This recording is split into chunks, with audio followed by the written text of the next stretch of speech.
Aujourd'hui, on parlait du troisième et dernier film non officiel de sa saga James Bond. Je veux bien parler de 1983, Jamais plus jamais. Alors, l'histoire, globalement, c'est Opération Tonnerre, dont je fais la critique. Deux ogives nucléaires disparaissent, James Bond est envoyé en mission pour les retrouver. Il va recroiser les mêmes méchants, les mêmes protagonistes, Domino et tout ça. Alors, qu'est-ce qui s'est passé?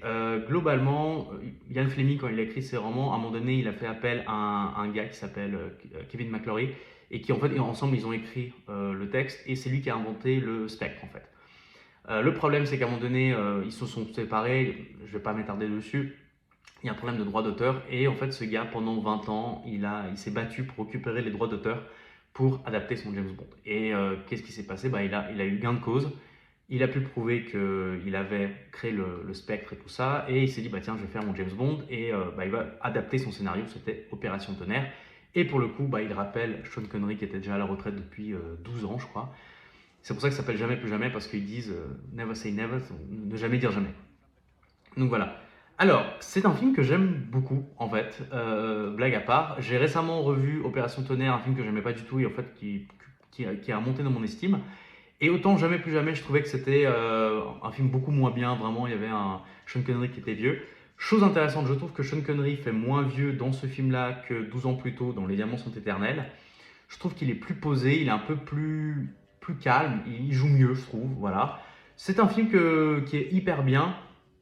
Alors, il est peut-être pas aussi bien qu'Octopussy qui était sorti la même année en 83, vous souvenez-vous.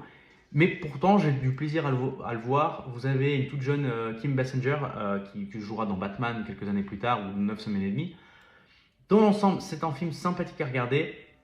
Il y a plein de bonnes choses. Vous passez un bon moment. Il y a une bonne course-poursuite en moto aussi, avec une Renault 5 d'ailleurs turbo jouée par la méchante. C'est un film que je recommande. Vous avez un peu du mal à le trouver, soit vous le trouvez en DVD, soit sur Amazon, des choses comme ça, mais il n'est pas dans les coffrets officiels. C'est la preuve que tout est possible dans le cinéma, que voilà, même si quelque chose ne se réalise pas 10, 15, 20 ans, 30 ans plus tard, on peut quand même faire des choses. Et preuve en est avec ce film. Donc voilà, j'ai fini mon arc narratif avec la saga James Bond que je vous ai présenté en moins de 3 minutes. Et j'espère que ça vous a plu, j'espère que ça vous a permis de découvrir la saga. Je sais que beaucoup de gens n'étaient pas d'accord avec mes notes, et justement, vous allez voir demain, je vais en parler des notes. Et on se retrouve régulièrement parce que j'aime bien ce format de short. Il me permet de faire découvrir plein de choses sur James Bond sans pour autant m'étirer sur des heures et des heures. Donc voilà, merci beaucoup. N'hésitez pas à liker, à vous abonner et à commenter. Et on se retrouve demain pour un truc spécial sur les notes. Allez, ciao!